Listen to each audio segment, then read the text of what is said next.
So welcome everyone. My name is Nick Prihatko. I am the lead administrator for the Human Growth and Development instruction here in Cupertino Union School District. Fifth grade, we focus on puberty education, and in seventh grade, we have a component of our Human Growth and Development instruction that is called comprehensive sexual education. But tonight is for fifth grade. We'll preview the curriculum. We'll talk a little bit about why we do this and what the experience is going to look like for your kiddo, for your fifth grader.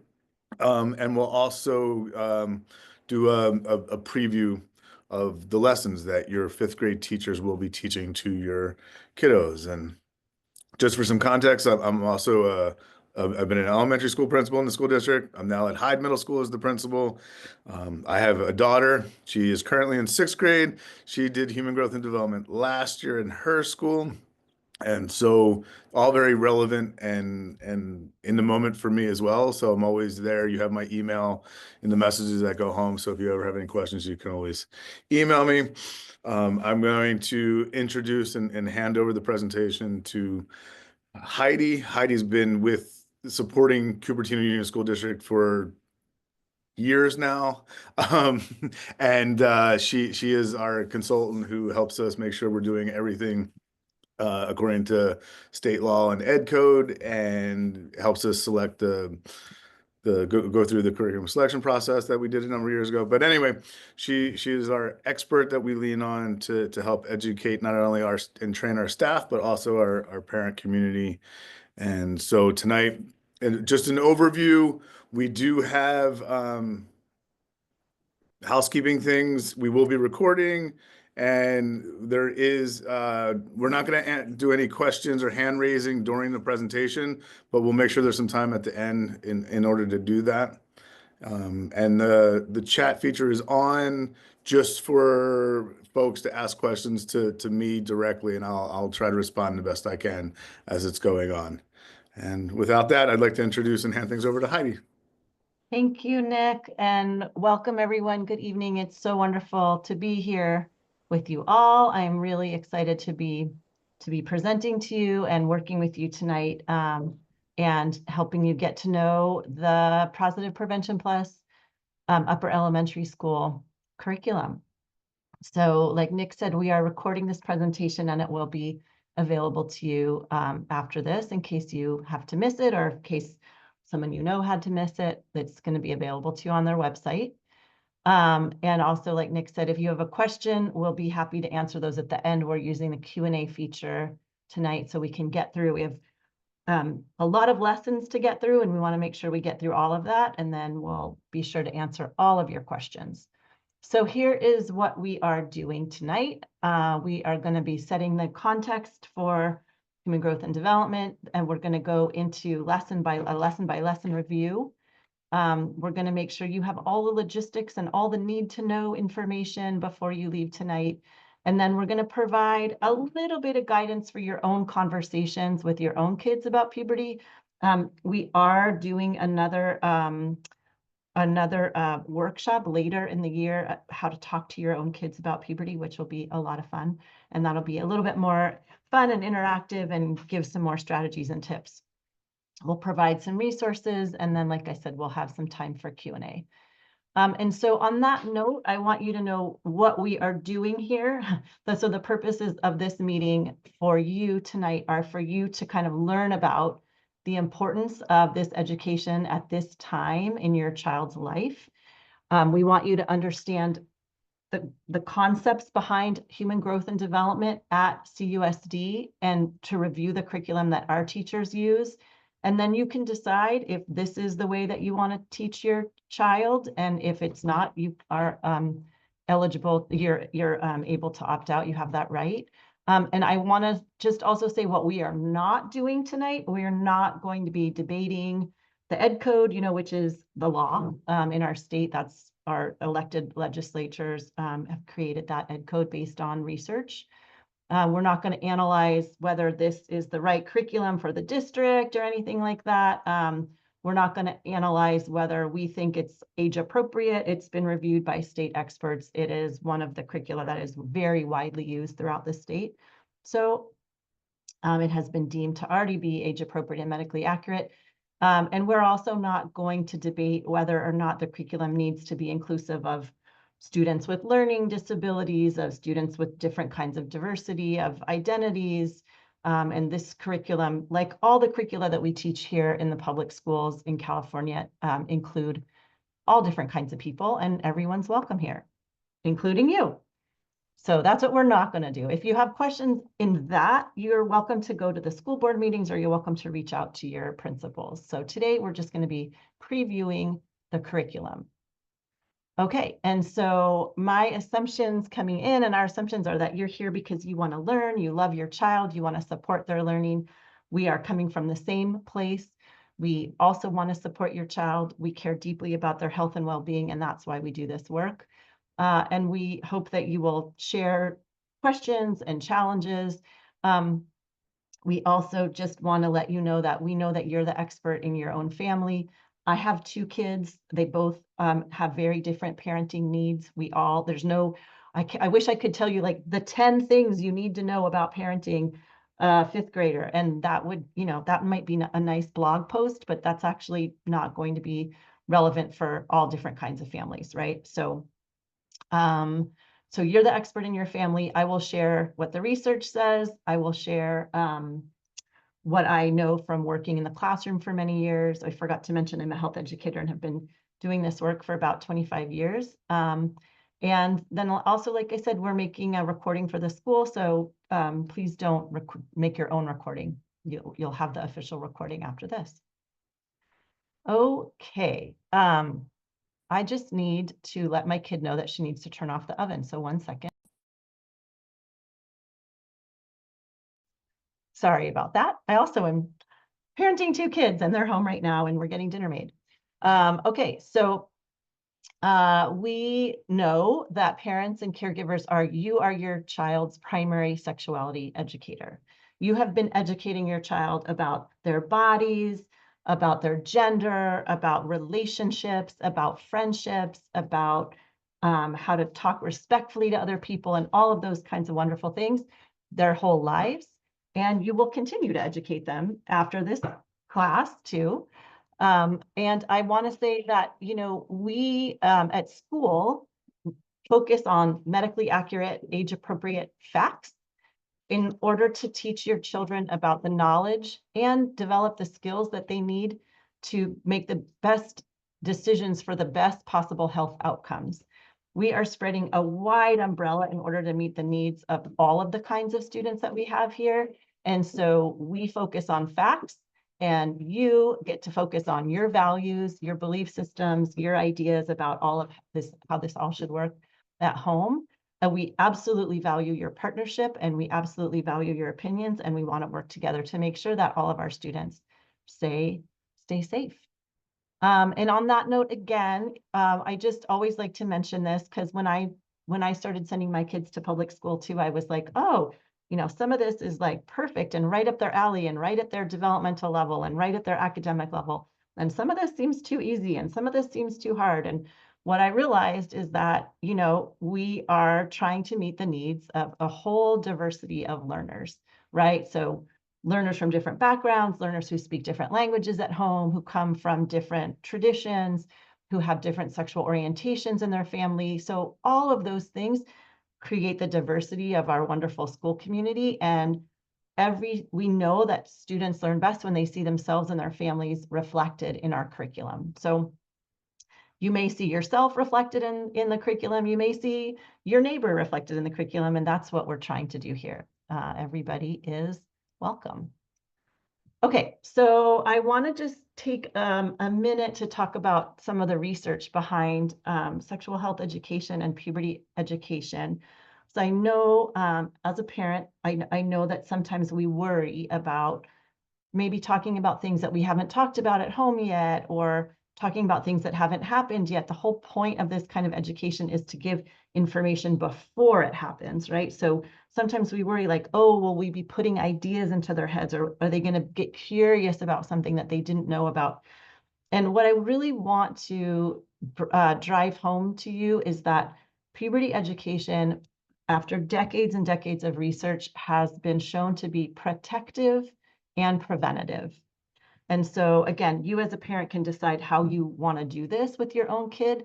But if you go with the science and if you go with the research, we see that we see prevention of child abuse, right? When children understand how to have bodily autonomy and they understand how to set boundaries and they understand that people should not be touching them in certain parts of their body, right? Adults should not be touching them on their body at all.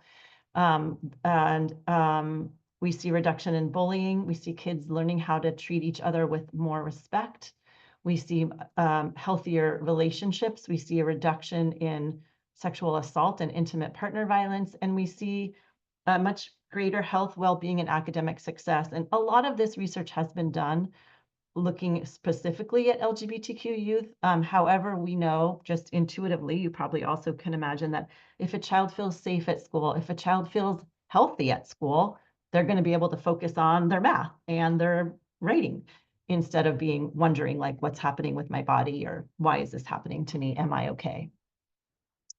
And I also just want to let you know, because I imagine that some of you, like me, have grown up a few decades ago and went through if we had any puberty education, it was a few decades ago at least. And so nowadays, puberty education looks pretty different than it was when we were growing up.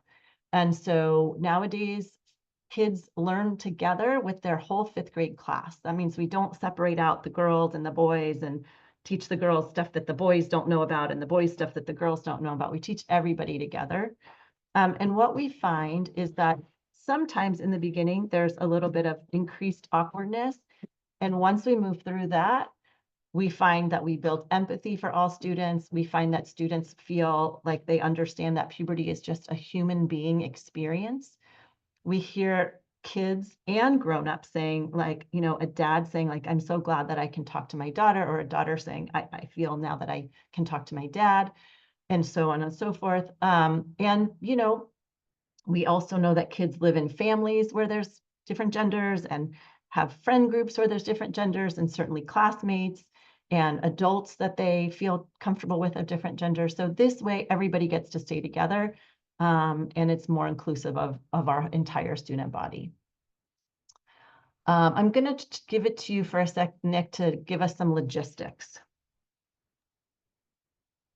Yeah, I'll quickly kind of how this is going to work in COSD this year, and I'll visit this via an email.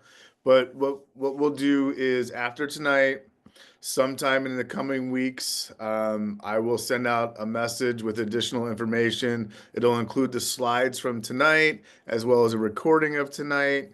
It will also reiterate some of the information that you got in the letter that notified you about this meeting, to where you'll have everything you need to know. So the window of instruction will be determined by your school site. Typically, most of the elementary schools do it towards the end of May, but of the 18 schools, I believe one did it fairly early in April last year, and so it kind of just depends on your school, but most of it's going to happen after March, typically April, May. But your school sites will communicate directly to you as to the window of instruction, and they'll give you specific dates, and they'll do that at least 2 weeks before the instruction happens. We do all fifth grade teachers have been trained. Many of them have been teaching this for a number of years now. Your students will receive the instruction from their fifth grade teacher. There may be some caveats at certain school sites, and your principals will um, uh, message the individual school communities accordingly. But for the most part, it's your child's fifth grade teacher will be teaching the lessons. Parents, this is an adopted curriculum for all fifth grade students. However, the California Healthy Youth Act does allow for parents to completely opt their child out of this instruction. But to do that, you would have to send a message to your school principal. It has to go to the principal. It's clear in the law that it goes to the site principal, not to me, but to the school principal. And you just say, "Hey, I'm the parent of so and so's class. I would like them to not participate in this instruction." And we have what we call an alternative curriculum that kiddos will do in a different setting during the time when that class is doing the human growth and development. It's about 2 weeks of instruction, and the fifth grade team at your school site would be like, "We're going to do it between 10 and 10:45, or whatever chunk of time they determine, and it's going to happen in consecutive days until they complete the lessons, which you will also get. Like I said, you'll know exactly what day which lesson is being taught. In the message I'll send out in the next couple of weeks.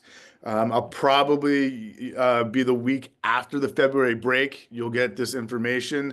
It'll also give you opportunities to view the curriculum in person.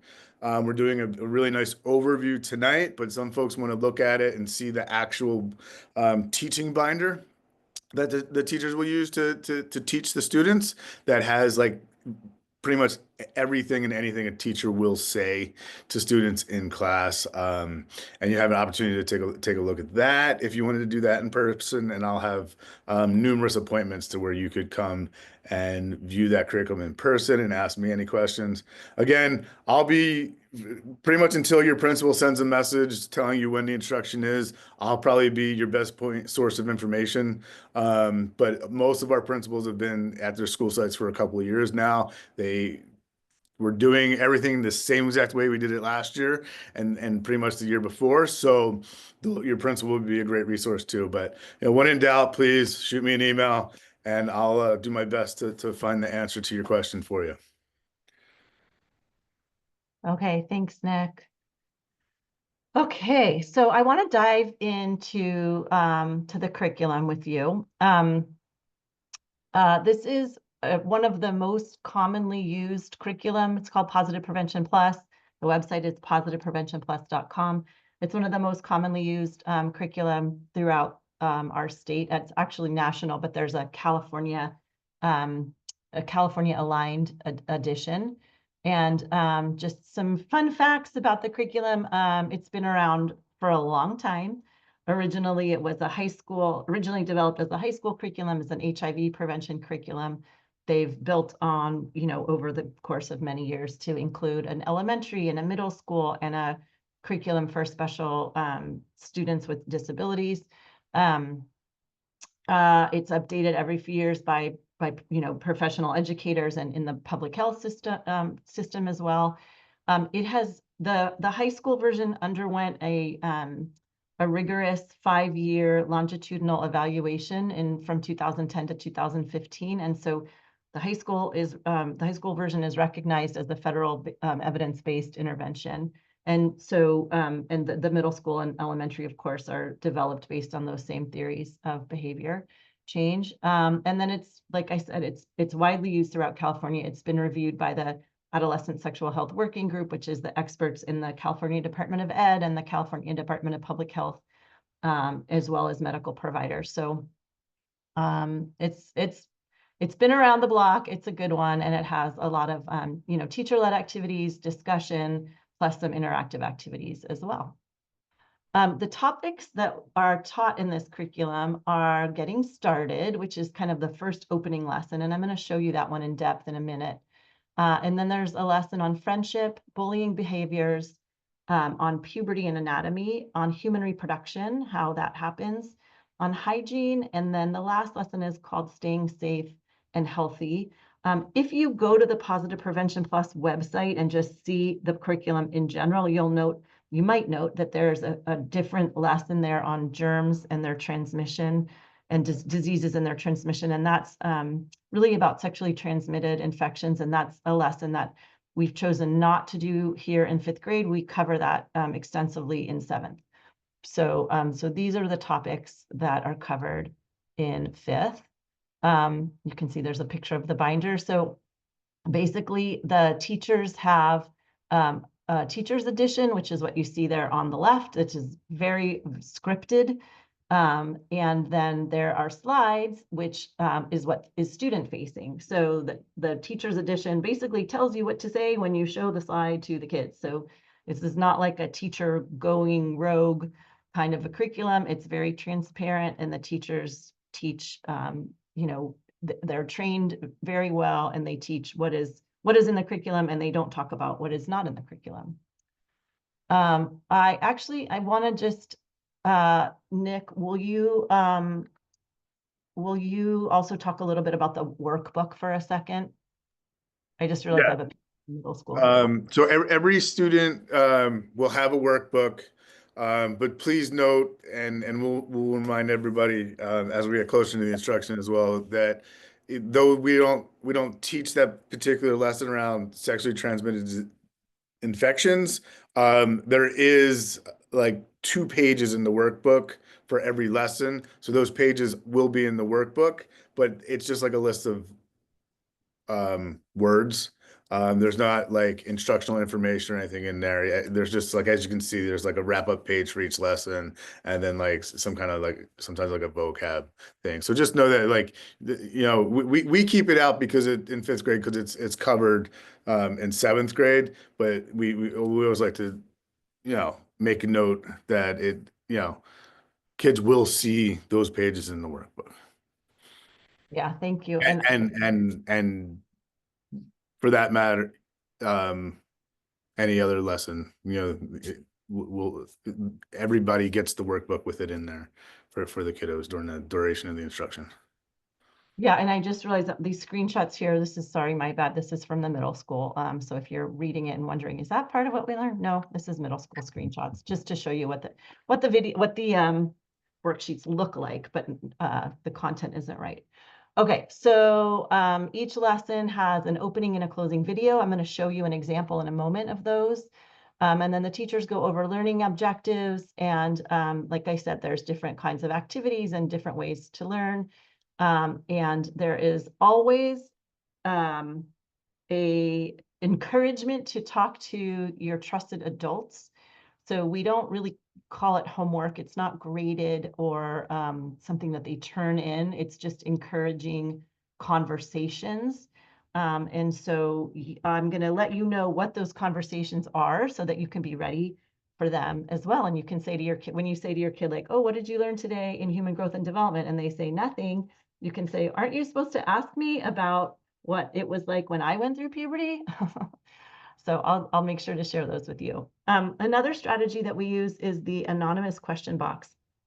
All teachers are instructed in this teaching strategy. They give every child an opportunity to write questions every day. Everybody has to write something. So whether they write a question or whether they write something that they're happy they learned, or whether they just write something that they're wondering or thinking about, everybody's writing at the same time. And then the teacher takes the questions, goes home, figures out what they need to, does the research if they need to, and then answers them the next day. So they're not answered live in the moment. The teacher has a moment to kind of really think through, or even reach out to a colleague or the district, or even to us for consultation if they're not sure how to answer something. And then teachers are trained to answer fact-based questions in the classroom, and value-based questions they will send home to you.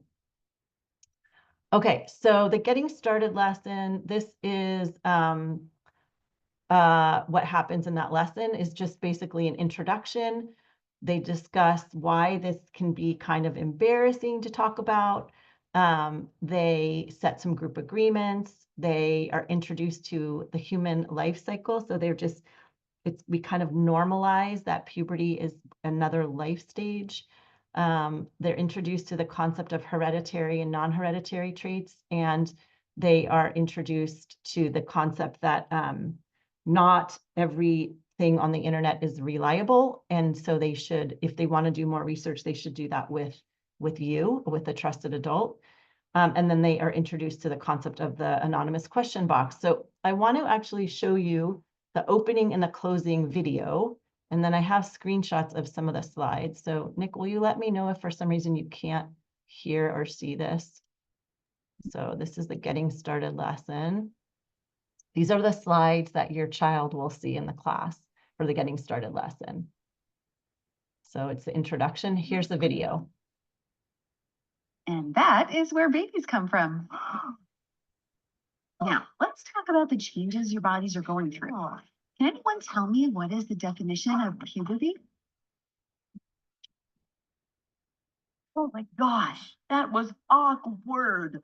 Yeah, I know. I can't stand talking about the P word. Which one? Puberty or period? You guys are so gross. Guys, do you want to come over to my place to play video games? Yeah, awesome. Totally. Hi, guys. Nice to see you all. So what did you learn in school today? Well, we learned about puberty. Oh, what did you find most interesting about the lesson on puberty? Okay, so that's the opening lesson and then, or sorry, the opening video. And I'm going to also now show you the closing video. So after they go through these slides, which I will show you, I have screenshots of them. Actually, I think what I'll just do is I'll go through them super quickly here. So like what I said is that the teacher does a little debrief with them and they talk about what happened and why it might be hard for friends to talk about puberty. They introduce the concept that for some people, these topics are kind of embarrassing. They might not talk about them at home. They introduce I'm teaching it. I mean, I'm not teaching it. I'm going through it very, very quickly. This is a 45 to an hour minute session in the class. They talk about why it might be difficult for some people to talk about this stuff. Again, some people are naturally talk about it with their families and some people don't. It could be personal and private. And so they just acknowledge the awkwardness. And then they acknowledge that when people feel embarrassed, sometimes they might laugh or they might feel shy or they might not want to talk. They might, have side comments or jokes.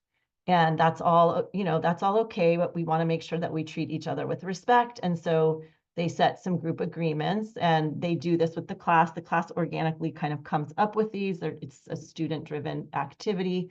These are some suggestions about, respecting each other and not sharing stories of your brother's experiences and your sister's experiences or whatever, your mom and dad. And that they can ask questions and that they hope that they'll share what they learn with a trusted adult. So they fill out their worksheet and then they go through the human life cycle just very briefly, again, focusing on the fact that puberty is a life stage in between early childhood and adolescence and adulthood. It's simply a life stage that that helps our bodies and our brains grow from kids' bodies into grown-up bodies. And that's kind of the way that it's presented. And then this section is presented in the sense that, there's certain things about our puberty experience that we have control over and certain things we don't, right? So certain hereditary traits are things that our eye color, our hair color, how tall we're going to be, how fast we grow, when we get our periods. Those are not things that we can control. And then there's certain things about our health that we can control, like how much sleep we get, how much food, good food we eat, and how much exercise we get, those kinds of things. So they do a little activity about that as well. And they look at their different traits that they think they may have inherited from their families or from their biological, their genetics. And then they look at where they can find out more information about puberty. And they really highlight the fact, again, that it's important for them to talk to you to get their trusted adults' permission before going on the internet. And they talk about that, sometimes just putting a word that you're curious about into the internet might give you information that is not real or is not helpful. And so a grown-up can really help you find a reliable site and can help you craft the question so that you get the answer to the actual question that you need. And then they do a little activity about who their trusted adults are. And for some people, of course, it's their parents. So some people don't live with their parents. Some people, for some people, it's their foster parent or their maybe a healthcare provider or a youth group leader. So they kind of think a little bit about who are their trusted adults. And then they talk about the importance of using medically accurate terms instead of slang terms for body parts. And that's helpful to be respectful of each other, but also helpful in case they go to the doctor and they need to describe something that hurts, or they have a question about a certain body part. They want to know, they want the doctor to be able to know what they're talking about. And then they get their final lesson wrap up, which is the movie, and I'll show you that right now. Oh, come on, guys. It's not that big of a deal. We talked about all the changes our bodies are going through and what our bodies will look like when we're adults. Oh, was there anything about the lesson that really surprised you? Only that some people start puberty before others. Yeah, that's why some of us girls are taller and looks more mature than you boys. Wow, I can't believe you could talk with your mom like that. Your parents are really cool. Yeah, I really wish sometimes I could talk with my parents about things like puberty. Maybe we should just try and mention it like Johnny did. Yeah, guys, like I said, it's not so big a deal. Well, see you tomorrow at school. Okay. So let me just move this forward a little bit more. After that, the teacher processes how the story ended, and they talk about what they learned. And then they talk about the learning objectives. They revisit them, what they learned. So the kids are reflecting on what they learned today. Usually they do like a little true false where they go over some of the key facts, and the teacher can just click through to see what's true and what's false. And oops, sorry, I went too fast. And then they are reminded to take their workbook or their worksheet home to get to talk to you about what they learned.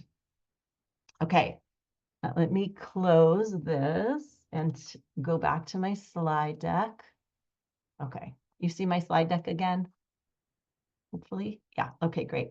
So the family discussion questions from lesson 1 are going to be for the students. They're going to be prompted to ask you about the age that you were when you went through puberty and how you felt about going through puberty.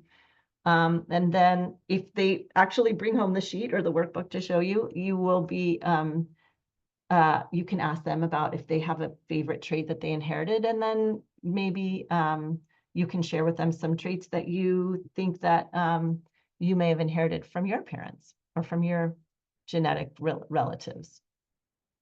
So that's the first lesson. Okay, I'm not going to go into every lesson with such depth. I took a lot of screenshots to show you the slide deck, the slides that I think are the most important, because I know we have lots to do tonight. We don't want to be here for 3 hours. So let me just go over the content of the next 6 lessons and show you some of the key slides. So in the friendship lesson, they identify characteristics of a good friend and of a healthy friendship. And they do an activity where they self-reflect on the characteristics that they believe that they have that make them a good friend. They talk about empathy, and they talk about some of the other characteristics like being a good listener, and being kind and being trustworthy and things like that. And the whole idea with this lesson is, in elementary school, it's really all about learning how to be a good friend. As they get into middle school and high school, they can learn how to be in a healthy, potentially romantic relationship, or, beyond high school. But right now, the foundation is really about being a good friend. And in the video, there's a little bit of drama between Sarah and Dulce. They are, I think Dulce wants to hang out after school, and Sarah wants to hang out with a new friend, and Dulce feels left out, and so they have to kind of, talk it through, because they're old friends and Sarah has a new friend. These are some of the slides that your kids will see, and again, that helps them differentiate kind of characteristics of healthy friendships and relationships, and and if it's if a friend is spreading rumors about you or pressuring you or bullying you or any of these things, that's probably a red flag that they're not such a good friend. Or at least that they need some work on practicing being a good friend, right?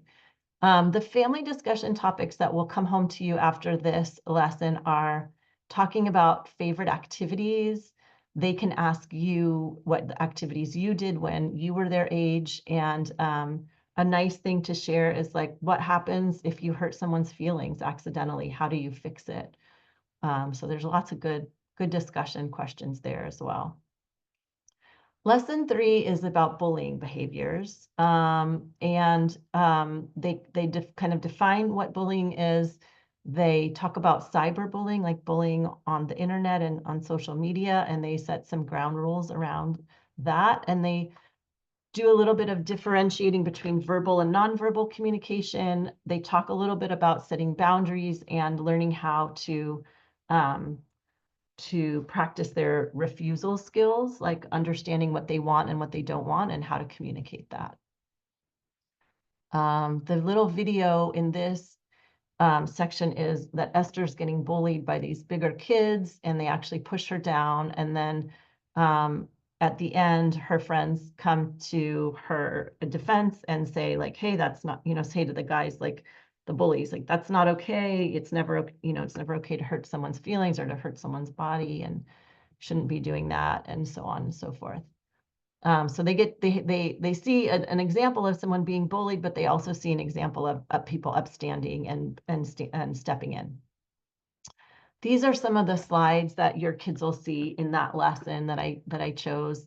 There's, like I said, a little bit of a discussion on cyberbullying. There's some discussion on the importance of not sending any kind of sexually explicit or photos, or asking someone to send a photo like that, or sending a photo like that, or responding to if you get a photo like that on your iPad or your phone that you would never want to forward that. You don't want to be in possession of that. It's actually illegal for a minor to be in possession of that.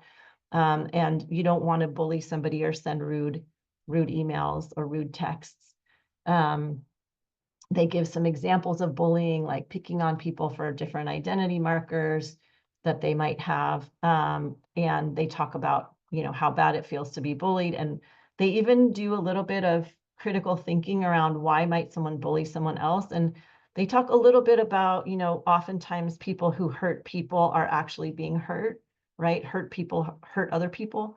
And so they do build a little bit of empathy there for why somebody might be reaching at trying to be cruel to somebody else. Probably they're being hurt by somebody in their own life or in their history.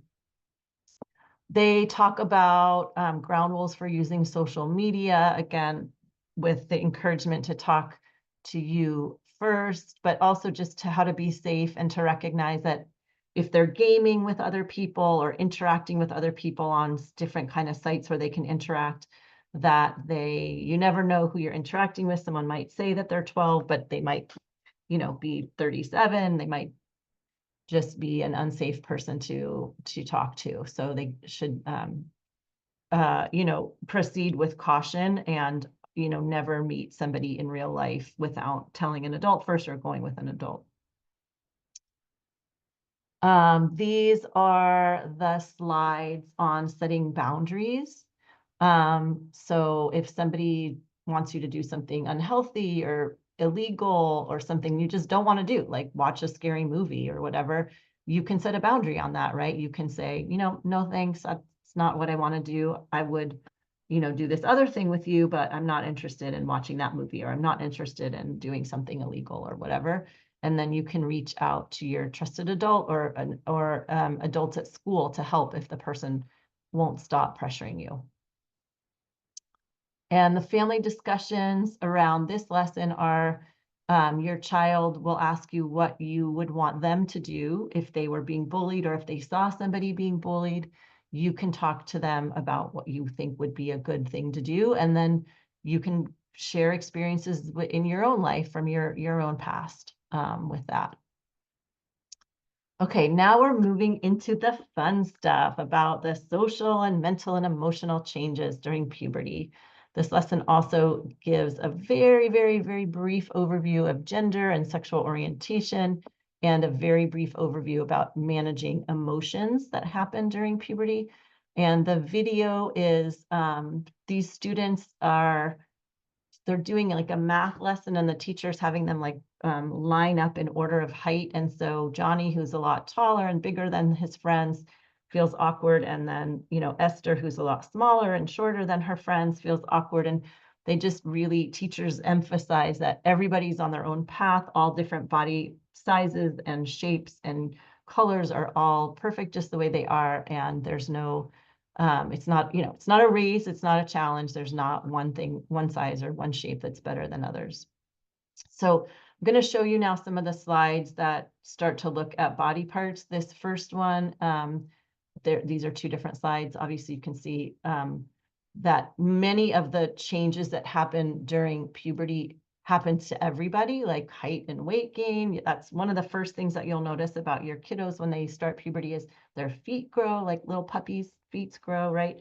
And they might have a growth spurt. They might grow a couple inches.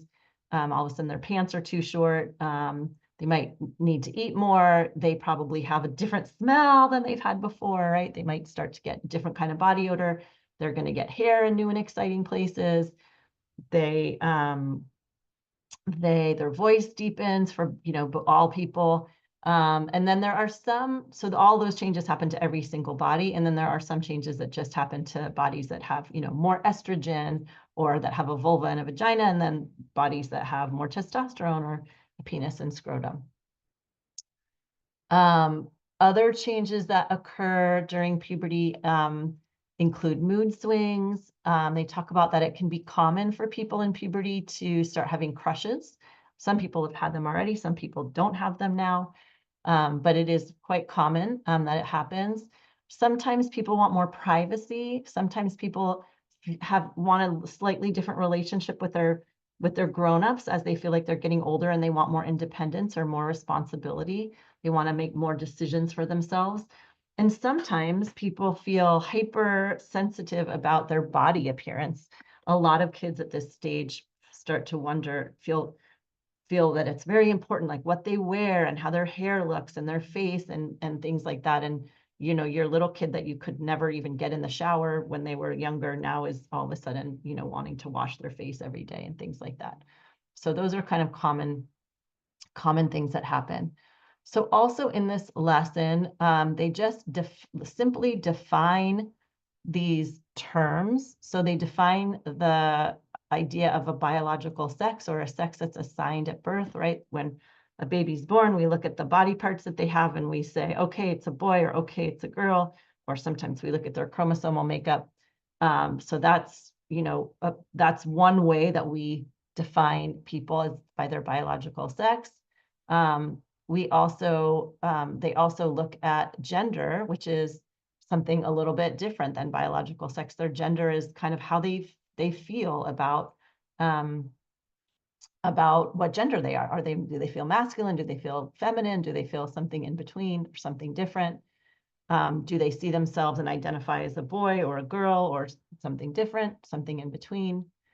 And how do they express their gender to the world, right? So, because we have a lot of societal ideas about, boys should wear these clothes and girls should wear these clothes and girls' hair should look like this and boys' hair should look like that. But we all know, some boys have long hair, some girls have short hair, for example. Some girls play sports and do science and some boys do ballet. And so there's all sorts of kids that are outside of the box of this gender stereotypes and express their gender in different ways, and we want to be respectful of all of our community. And then they talk about they define the word transgender, which is just simply when the body parts that a person has doesn't match their understanding of their gender. And that is as deep as they go into any of this. It is simply definition of terms with the underlying message being that we are respectful of all of our classmates and all of our community. There is a video that they show called Puberty and You. It is a video made in the Seattle Public Schools. The link will be forthcoming. It's also on YouTube if you just Google puberty and you. It's a great 13-minute video that describes the physical, social, and emotional changes that happen during puberty. And then the family discussion topics on this are, they're going to ask you about different moods that you might have had. You can talk to them about how to manage some of their big feelings. Just for you as a grown-up, what's happening from a biological perspective, right, is that their emotional center of their brain, their limbic system, is developing way faster than their prefrontal cortex, which is their rational brain center. Their prefrontal cortex isn't like fully developed until they're like 25. So they've got big emotions and not a lot of processing hardware to help them figure out what to do with it. So that is something that you can also really help your kids to regulate their emotions and to know what to do when they feel sad or angry or happy and things like that. Okay, this next lesson is on human reproduction, and they look at the reproductive systems and including things like erections and ejaculation, menstruation. There is like a one-sentence mention of the term masturbation. They talk about fertilization and the development and the birth of a baby. So I'm just going to show you some of those slides. But first, I want to tell you about the story that happens, the little scenario in this lesson. It has Ali here on the left, waking up and finding that his PJs are a little bit wet, and he's really scared because he doesn't know what happened. And Sarah wakes up and finds a little blood on her PJs, and she's really scared because she doesn't know what's happening because nobody's talked to them or told them about these very common things that happen during puberty. And so they feel very scared. They call to their parents, and their parents come in and reassure them that everything is okay. Ali had a wet dream. Sarah got her period. It's fine. And they, help them clean up and figure out what's going on and how to take care of it. And it really allows some opportunity for teachers to talk about the importance of having this information ahead of time, right? Some of us may have grown up without this information and may have gotten our periods or, started having erections and ejaculations without knowing what was going on. And that could be a little bit scary. So the concept here is that we want to make sure our kids have what we call anticipatory guidance, right? They know ahead of time what is potentially going to happen, and so they're ready for it. Okay, so the next slide I'm going to show you is some line drawings of the anatomy of the reproductive system. So I just want you to see exactly what your kids are going to see. And just like what we do in the classroom, we give a warning before we show the pictures, just in case. If you want to look away or look down, you can do that. We also say the same thing to the kids. We also let them know that this is just one line drawing of one kind of body part, and we often teachers will say something like, look around at all your friends' noses or at all your friends' hands. They are all completely unique. And the same is true for our genitals, right? There's no one right way for a penis to look, no one right way for a breast to look, or things like that. Okay, so I'm going to show you those pictures now. So you can see here on the left is the uterus and fallopian tubes and ovaries. This picture on the right here is how the endometrium, or the lining of the uterus, is building up, waiting to see if the egg that is released every month or so is going to get fertilized, and most often it does not get fertilized, of course, and so the lining then sheds out through the vagina, and that is the menstrual fluid or the period. On the right-hand side here, you see a side vision of a body with a penis and testicles and a scrotum, and there's explanation of how the sperm develop and how they can go through the urethra and be ejaculated, or when the penis is down in this position, it's in the peeing position, and only urine can come out in this position, and in the erect position, only the semen can come out. Okay, so we are going to talk a little bit about erections. You might be wondering, people that have penises have erections for their whole entire life, so babies do also have them too. But at this point in puberty is when sperm production happens, and so that is when the body is practicing to be able to ejaculate those sperm in the case that somebody someday wants to reproduce.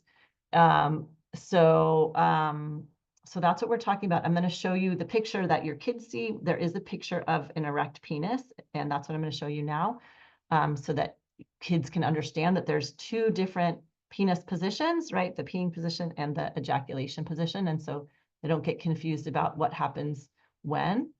And then there's also some discussion just about ejaculation, which is when the semen comes out of the penis. And so they would see that picture as well. And as you can see, it's just a very scientific kind of discussion as to, you know, how the cells from one body can come out. And then we also talk about a person that has the vagina and a vulva. We show the picture that I will show you now, just so that kids can understand the body parts that they have, so that they know that there's a separate opening for where the urine comes out, and a separate opening for where the poop comes out, and a separate opening still for where the menstrual fluid comes out, or in the case of someone having a baby, if they're going to have a vaginal birth, where the baby would come out. So that's the picture of that. That helps kids understand how to keep themselves safe and healthy, and also answers the question that comes out every time I teach puberty, which is like, does somebody poop out a baby? And of course, the answer to that is no, because the poop comes out through the digestive system and the baby comes out through the reproductive system. Okay, we talk a little bit about menstruation. We talk, I kind of described it already, but the path of the egg, as the egg is released, you know, once every 28 to 35 days, goes down the fallopian tube. The lining is building up and waiting for it, and sheds off every month or so through the vagina. Okay.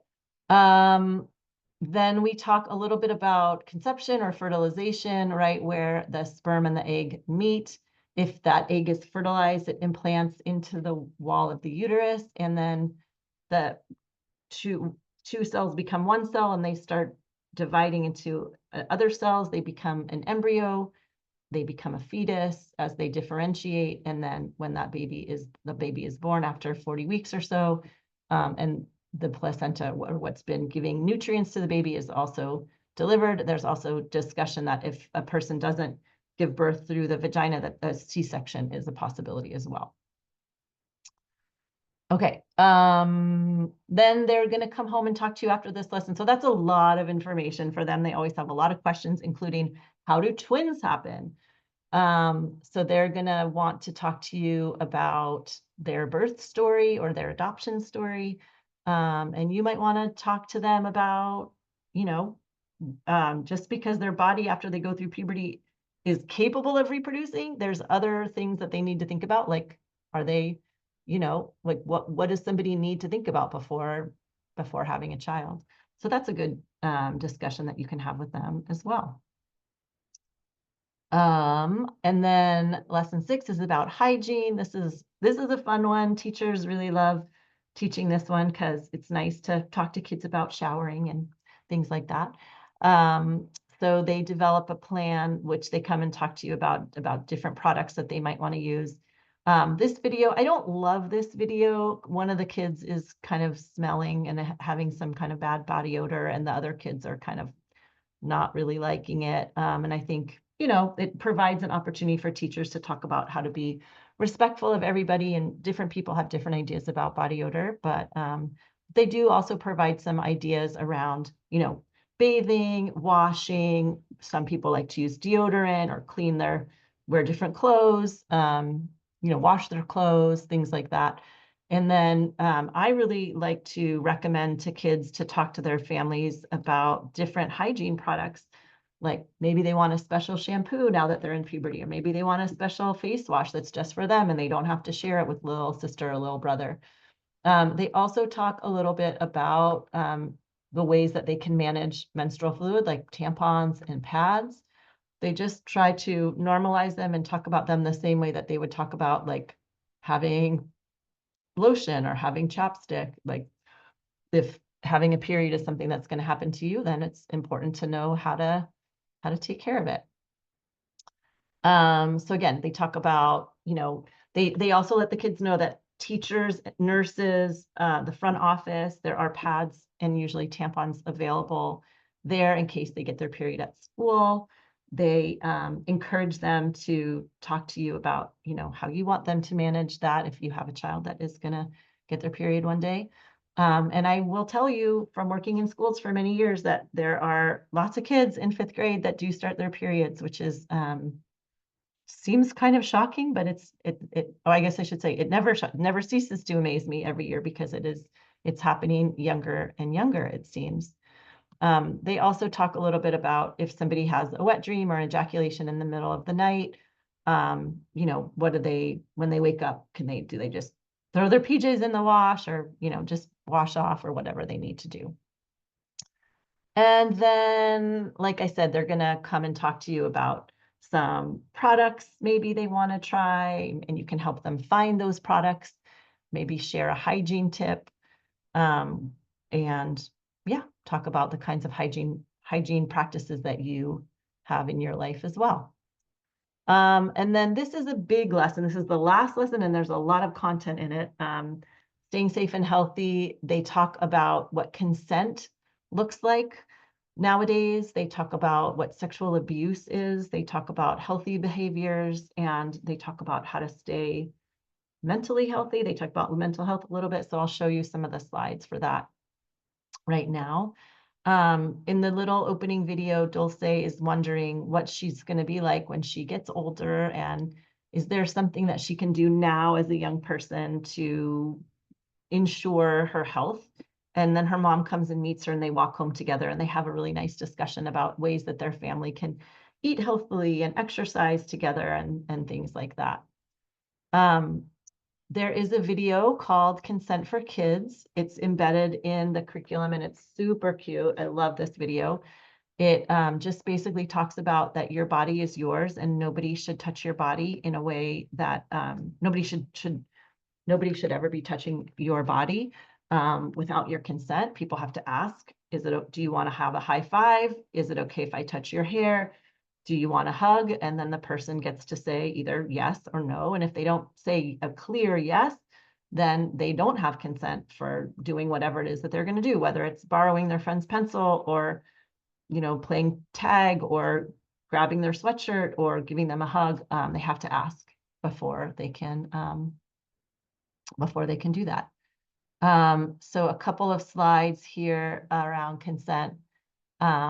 Around why it's so important. This is kind of what I just discussed. And that they can consent to things like hugs and kisses and handshakes and sitting next to a friend and things like that before they're 18. Those are things that they can consent to. They move kind of into abuse and assault by talking about what are things that grown-ups or other people shouldn't ask you to do, and they are real clear about that. And of course, we always have some kids that have had some real negative experiences, and it's important that they understand that it's not their fault and they didn't do anything wrong. Grown-ups are not supposed to do that to kids, and that there are trusted adults that they can talk to get support if that's happening to somebody they know. And then they move through that and they talk a little bit about who is out there in the world to help them stay healthy. Again, it kind of revisits who's their trusted adult. It talks about if they ignore healthy, eating and sleeping and stuff like that, things that could happen. It also talks about, social health. And then they move a little bit into mental health. And they talk a little bit about depression and anxiety on a very, very, very light level. And the last thing they do is they kind of go into pressure and refusal skills. They revisit this concept of if a friend is asking you to do something that you do not want to do, that that you state your limits and suggest a different activity that you would rather do, and try not to feel pressured into doing something, and to talk to a trusted adult if needed. And then, of course, the take-home messages from this lesson are, no one has the right to engage another person in any kind of sexual activity without their permission. And it's important to talk to a trusted adult if they know someone that's experiencing any kind of situation like this. Whoops, this is duplicative, sorry about that. And then in the family discussion, you can ask them about their life goals that they would like to achieve, and they might ask you about some ways that you can maintain your health together, and about who they can talk to if they have questions about their health. Woo, okay, that is the curriculum. If you have more questions about the curriculum, you can reach out to Nick. You can also reach out to your kid's teacher, but if you want to see anything more in depth or revisit anything that we've looked at tonight, you can reach out to Nick and he can make that possible for you. Okay, a couple of words of wisdom for the caregivers and parents here. Just remember that your child's sexuality begins at birth. So you've been describing things like their body parts and how their bodies work and relationships and all that stuff since they were born. Remember, and you can remind them that puberty is just the life stage that happens between childhood and adulthood. We all go through it, all humans go through it. It is normal and healthy to be interested in attractions and interested in sexual behavior and the way bodies look and change, and interested in taking risks. That is just kind of a hormonally driven thing. And then you can also remind your kiddos that everybody's developing at their own pace. So I know it can be hard when someone's developing more quickly or less quickly to not compare yourself, but we're all on our own unique puberty journeys. Lots and lots and lots of research tells us that it's really important for parents to be askable, meaning to be open to answering whatever question they come to you. The way that I try to think about this is I just try to think about being grateful that they would come to me. That means they trust me and they care about what I think. I'd rather have them ask me than ask Siri or Google. So anything that they ask, they really want to know that answer too. So it can be helpful if you can help them find that answer. And then, research also shows us that kids who grow up in families who are unconditionally accepting have better mental health outcomes, which again, intuitively makes a lot of sense, right? If your child is worried that they're going to get kicked out of the house, or you're not going to love them because of whatever thing they didn't achieve a certain grade or a certain level on a soccer team or whatever, that is very upsetting for kids and upsetting for their mental health. We really encourage you to not just have the talk, but to have frequent, honest, ongoing conversations and to be open to that with them. And we encourage you to use all sorts of teachable moments, like the songs and the musics that they listen to. You can talk about what the lyrics mean, or you can, say things like, I really like this song, but I don't really like the way they describe their relationship with their girlfriend because sounds a little abusive, or it sounds a little misogynistic, or whatever it is. All day long, the TV shows that we watch together, or the TV shows that I see my kids watch, I comment and let them know that everything they see on TV is not like what it is in real life. They are all sick of me telling them that, but I still do it anyway. One of the things you can talk about is you can say, hey, I went to this presentation with this sex educator tonight that's coming up in your school, and I want to talk about a few things that we haven't talked about yet before your curriculum starts in a couple months. You can ask them for advice. I like to ask my kids, like, oh, I've heard that 7th graders talk about this, or 5th graders are into this. Is that true? What would you do if you knew somebody that was doing that? How do you deal with it if you see kids, whatever it is, vaping or doing things that, I don't want my kids to do?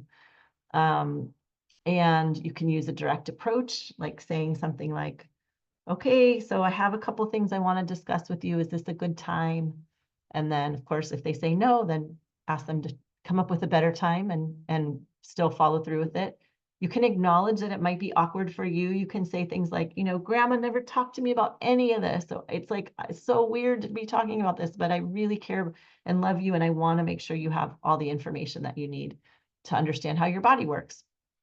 Having resources available is key and crucial, and I'm going to show you some of those right now, and recognizing that it's not going to be perfect every time. And so modeling having a do-over is just an absolutely great parenting strategy. So we encourage you to come up with a commitment to yourself, or maybe any co-parents that you're co-parenting with, and come up with a list of topics that you'd like to talk about, and think about how you want to support their learning. Okay, a couple of things. We are going to make our e-learning course called The Talk available to you for free. This is an asynchronous or an e-learning. There's 3 modules, one of which parents or caregivers do on their own, and then the other 2 you do with your kiddo. And it's a lot of fun. And so that's something that you can do if you'd like. We're also going to be having in May, and you'll hear more about this hopefully later in the year. We're going to do a session on for parents of kiddos with intellectual and developmental disabilities. And like I mentioned earlier, we're going to also have another workshop for everybody on how to talk to your kids about puberty.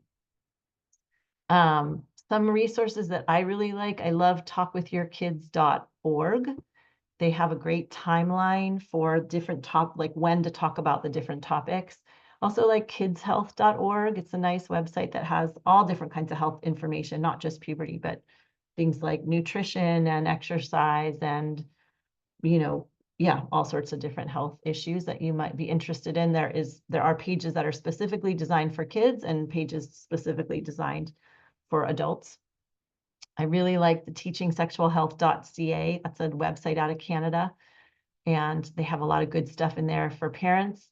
The askableparents.com is a website I created with just some great book reviews of some of my favorite books. There's also some fun videos on the Great Conversations website, which is the group that does the chat or the heart-to-heart program through Stanford Children's Health. Some other books that I really like. I love Will Puberty Last My Whole Life? I love anything by Corey Silverberg is going to be very inclusive. Corey has a lot of different graphic novels about sex and puberty and how babies are made and things like that. And I love the Roby Harris books. It's so amazing. There's a few others. It's Not the Stork for all different age groups. So those are some good ones there. And you'll have access to these links. And again, some good information for if you're parenting a kid who's LGBTQ+, healthychildren.org, or PFLAG is a great organization that's supportive for families.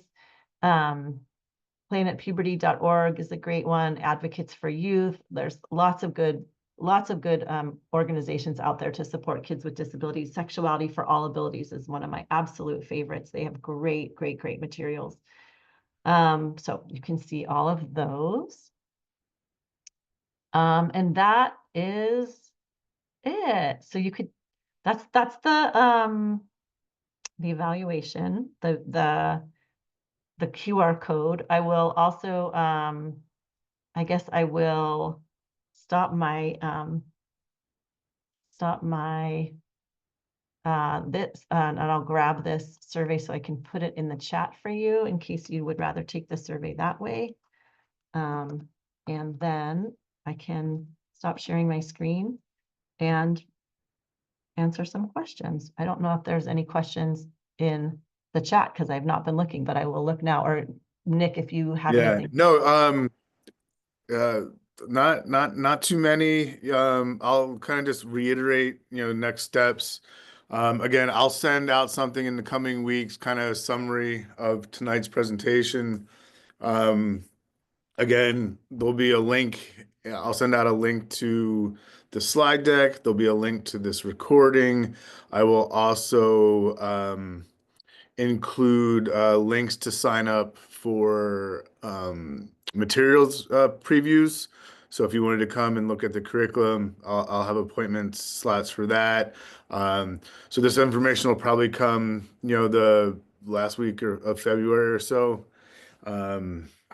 Or probably sooner, but you'll definitely get it before the last week of February, an update. I'm going to do the 7th grade presentation. We're going to do a week from tonight. And once that's done, I'll send out the next round of messaging to all the families.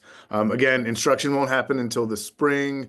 You'll know the exact dates from your school principal. They will get you those dates at least 2 weeks in advance. Most principals will do it even earlier than that. Yeah, some of the questions that didn't come up that usually come up and would be It's your fifth grade teacher that will teach it. We don't separate the students in any way. So boys and girls and everybody, it's just your fifth grade class as it's constructed, taught by your fifth grade teacher who has been trained in the instruction. If for some reason you choose to opt your child out of the instruction, your school principal will handle the logistics on that. But we have a predetermined set of lessons about like staying healthy, exercising, eating right, and things like that that students will work on while their class is doing the human growth and development instruction. Um, that's the main thing. In the message I sent out with the link to this message, there was information about how to opt out that goes directly to your school principal. I see a couple of questions that just came in that are really interesting and helpful for everyone too. I think one says, based on your experience, do kids change in behavior in any way after learning about this material, or are they still our same kids? They're still your same kids. They'll always be your same kids. But yes, they are growing up. I know as a parent of a 13 and a 15-year-old, how that feels to look at your kids and be like, what? You're taller than me. And oh my gosh, look at your body's changing. And you're interested in all these things, and one of my kids barely wants to talk to me anymore. So yeah, it's crazy the way that kids change. They don't change as a result of this curriculum. This curriculum is pretty short. It's 7 lessons, so it's really, not going to have a massive impact on their behavior or anything like that. What I would say is that for those kids that need the information or that are ready to absorb it, it's really helpful. For kids that they're nowhere near this, it kind of goes over their head. They just they're not quite absorbing it yet. And I think Nick mentioned this, but we revisit all of this again in more depth in 7th grade. So this is just kind of the basic foundations, the basic scaffolding of what they need to know now, so that when they get into middle school, they'll get it again. So I appreciate that question. And then another question is, how do you get around with siblings who are much younger and how the older kids share the information? So this is what I would say to my 5th grade kid. And we train teachers in this too, but of course I don't know exactly what teachers say in the classroom, but what we train them to say is something like, this information that we're talking about, your family knows that we're talking about this with you as a 5th grader.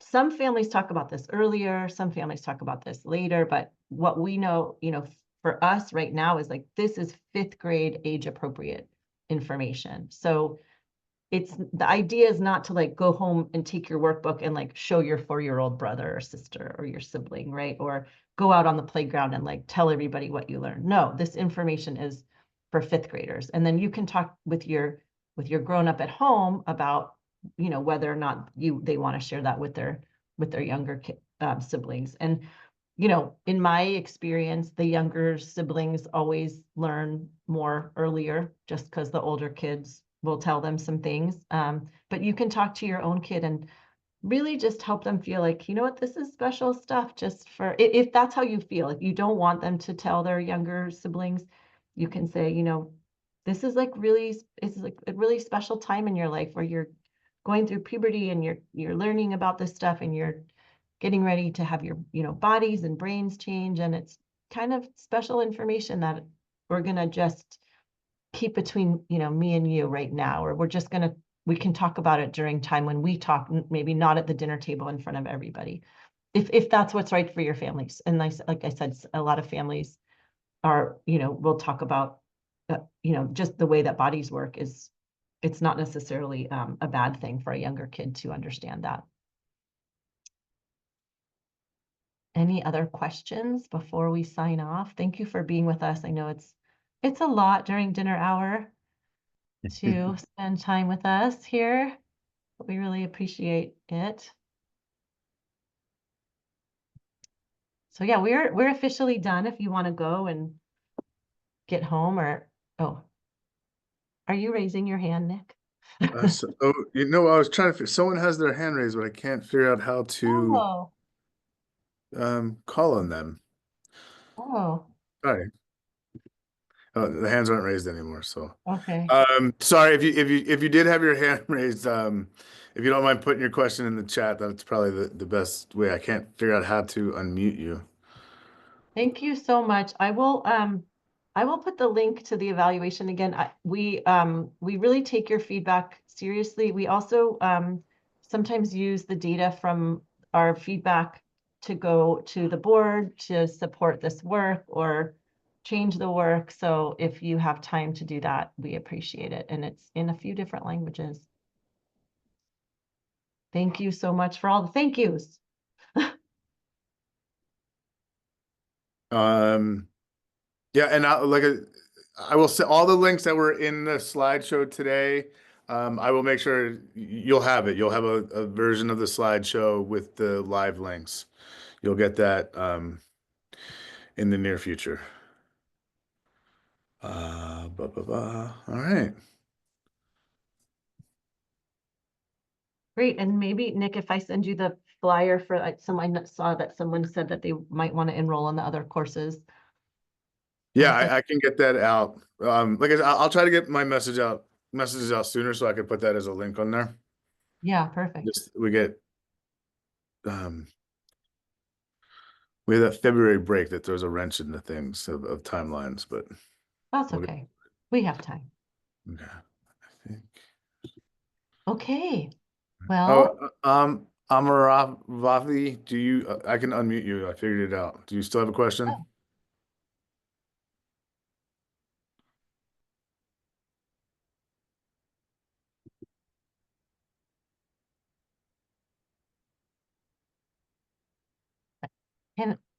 Can they unmute themselves? Do you have to They should be able to.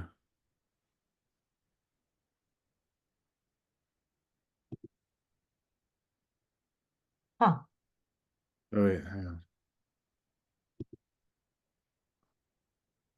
The tools are a little different with a webinar.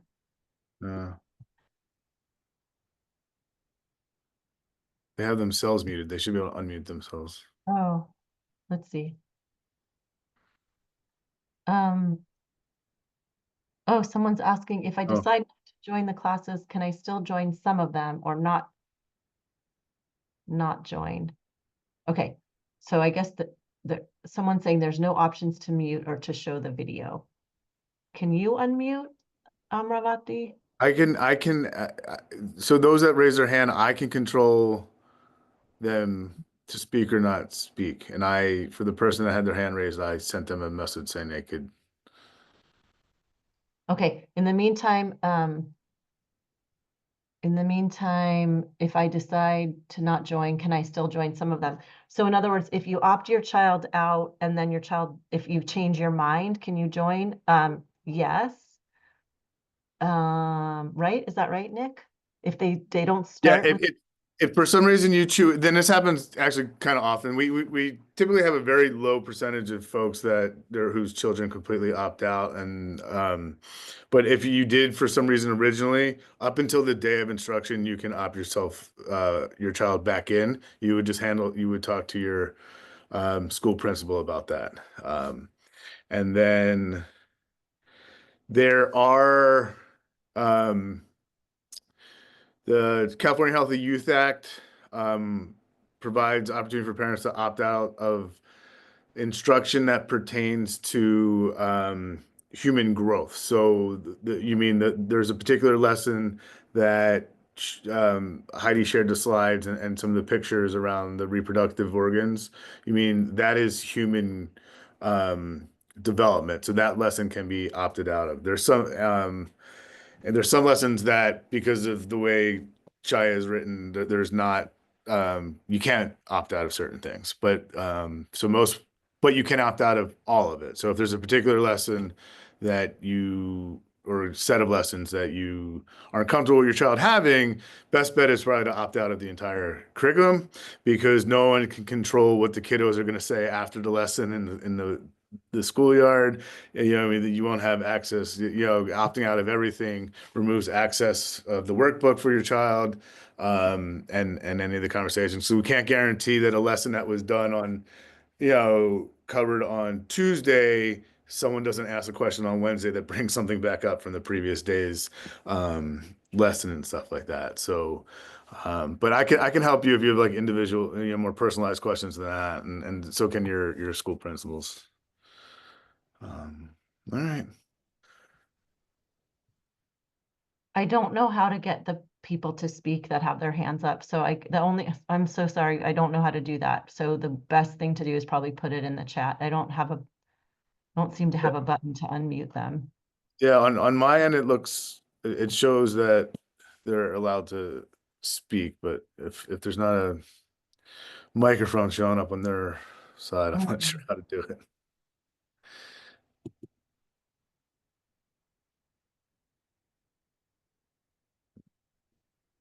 But we can just wait a couple minutes to see if anybody Yeah. to type something in. But yeah, otherwise go off and be free. Yeah, have a great night. Thank you for joining us.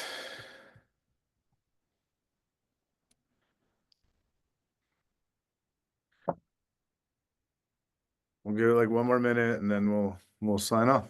Yeah, okay.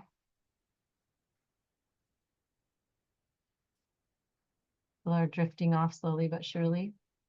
Oh, another person has a question. I know. And In the chat, can I opt out for specific lessons? I don't know if that's what you're still asking. That's what we were just discussing. You can say, yes, I want my kid in lesson 1, 3, and 5. You would just need to put that in writing. But with what Nick said, with the caveat of understanding that something that was taught in lesson 1 might be revisited in lesson 2 in the question box. and the law, there's only you can't opt out of, you can't just say there are certain lessons that you can't just say, oh, I'm going to opt out of this one because of this, because some of it is covered by Chaya as not, you can't opt out of, certain lessons that covers